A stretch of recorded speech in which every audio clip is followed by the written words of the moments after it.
So the most advanced social engineering attack I've ever seen it's really one that just surprised me. It was one that targeted the security analysts who were working on Enforcer.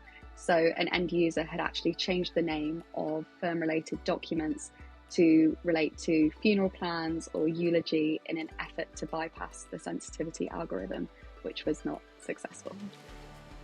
The most sophisticated and advanced social engineering attack that I've seen is one where numerous attacks were chained together in order to compromise the intended end victim.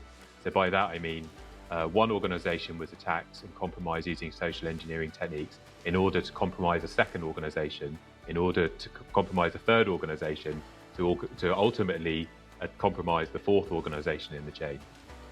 Yeah, I mean, I suppose probably the most advanced one that I've seen is whereby people are impersonating clients and down to the fact that client invoices, purchase orders, that type of thing, whereby they look incredibly similar, perhaps because they've taken over the a client or another entity's internal systems, or managed to get inside the perimeter, so they can present themselves as being part of that company. So that's always a difficult one to counter. Social engineering attacks can range in sophistication. Probably one of the most advanced social engineering attacks that I've ever seen actually came from a nation state where they were specifically targeting a law firm, and were going after them because they were doing business and work inside of China.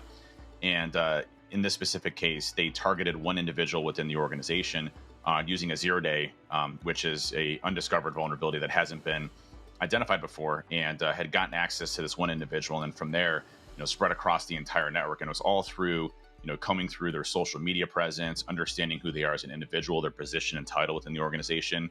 They literally crafted a very specific attack directly off of this individual to target them for specific objectives. And it was probably one of the most advanced attacks I'd seen. The command and control they were using, or how they established their outbound connections, were all custom and designed to evade security systems. It was one of the most tailored attacks that we'd ever seen towards an organization before at the time. And it just goes to show you, with enough time and research, especially from a unlimited capabilities perspective, how big the actual threat is out there, especially if you're, caught into specific nation state type of criteria. I would say that the most advanced social engineering attack I've seen, or the most sophisticated, is probably from the Twitter hack. It's been a year and a half now. So what they did is vishing, which is a combination of sending spearfish emails to the employees, but then following up with phone calls to convince them of who they were supposed to be. In this case, they were supposed to be fellow Twitter employees. So vishing has been a big deal and continues to be a problem today. Most of my experience has been with external nation state actors who've been trying to get intellectual property from the organizations I've been part of.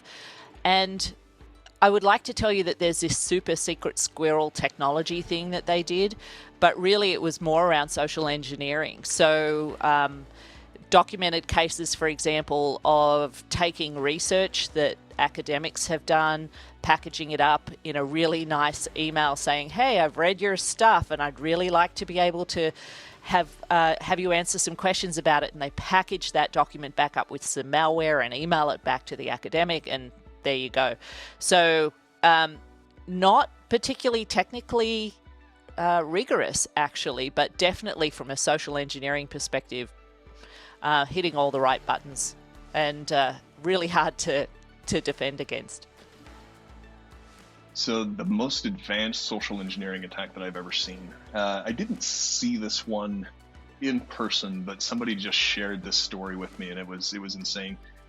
So phishing resistance and authenticators, Okta, Microsoft, a handful of people have taken to challenging the user to indicate that they were indeed a part of this. One of the things that happens in a push notification based authentication is the user is just going to say yes, and so attackers will take advantage of this and just spam users with it, and eventually the user will just say yes to a push notification.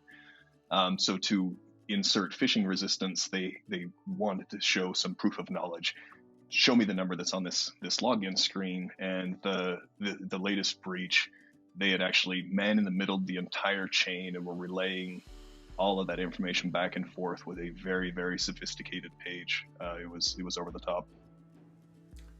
So before my time at Evercore, I had seen an attack that integrated both the physical aspects and the digital aspects of social engineering. So by adding that physical nature of social engineering, by gaining access to a facility and then taking that information gleaned of the facility and the people working there, was then tied into a phishing attack that was just very, very, very brutal. And that's by far one of the biggest social engineering attacks that I've seen. So in a previous employment, one of our colleagues in the finance department received what was a traditional CFO type phishing email requesting a payment of an amount. The person in question responded back to the sender requesting a copy of an invoice. The invoice was then created about 5 minutes later, which was bespoke to the company in question, and it was only when subsequent authorizations took place that it was stopped and we didn't pay the money. Further investigation revealed that the domain had been recently registered in Barbados. However, my requests to travel to Barbados for further investigation were declined.